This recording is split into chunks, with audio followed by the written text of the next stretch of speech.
Мерните станици деновиве покажаа висока загаденост на воздухот во Скопје. Зголемено присуство на штетни честички е измерено кај ректорат во центарот на градот и во Лисиче. Жителите на оваа населба не сакаат да зборуваат пред камера, но ни потврдија дека често чувствуваат мирис на запалена пластика. Највисока загаденост беше забележана пред 2 дена во Газибаба. Вредноста на канцерогените PM10 честиците во овој дел од градот ги надмина дозволените 50 микрограми на кубен метар.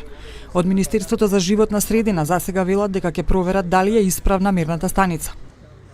Во врска со измерените концентрации на PM10 од мерното место Газибаба, во текот на изминатиот викенд, податоците и самиот инструмент се под натамошен надзор, со тоа што инструментот ќе се тестира, ако е потребно ќе се сервисира и калибрира. Но еколошките здруженија помалку се сомневаат во исправноста на апаратот, а повеќе во можноста чадот да доаѓа од палење ѓубре на неколку локации во градот, како доказ на социјалните мрежи приложени се овие фотографии снимени од граѓани. За ова од град Скопје велат дека постојано вршат контрола, откривање и санкционирање на причинителите на загадениот воздух.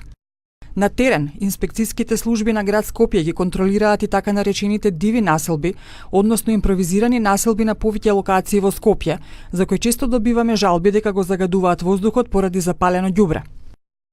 Локалните власти ги предупредиле поради палење оган луѓето кои живеат во близина на Народната банка на Република Македонија, пред зградата Астера, како и лицата кои живеат покрај Вардар под Кале.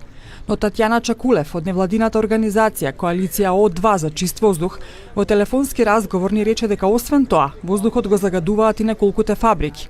Градоначалникот на Скопје Петре Шилегов денеска најави акција за чистење на јавните површини, барајќи соработка од сите граѓани. Целта е да се намали количеството прашина, која исто така го загадува воздухот. Нашиот императив е да ја пречекаме зимата со чисти улици, со што е можно помалку прашина на улиците, затоа што и престои зима каде што се очекува загаден воздух, барем градежната прашина и прашината да не бидат дел, односно да го намалиме интензитетот на загаденоста на воздухот во периодот кој што ни престои. Во зима, најчесто како причина за смогот во Скопје се наведува грејењето со дрва и издувните гасови од автомобилите. Но сега во лето, граѓаните со право прашуваат што се крие зад интервалите екстремно зачаден воздух во градот.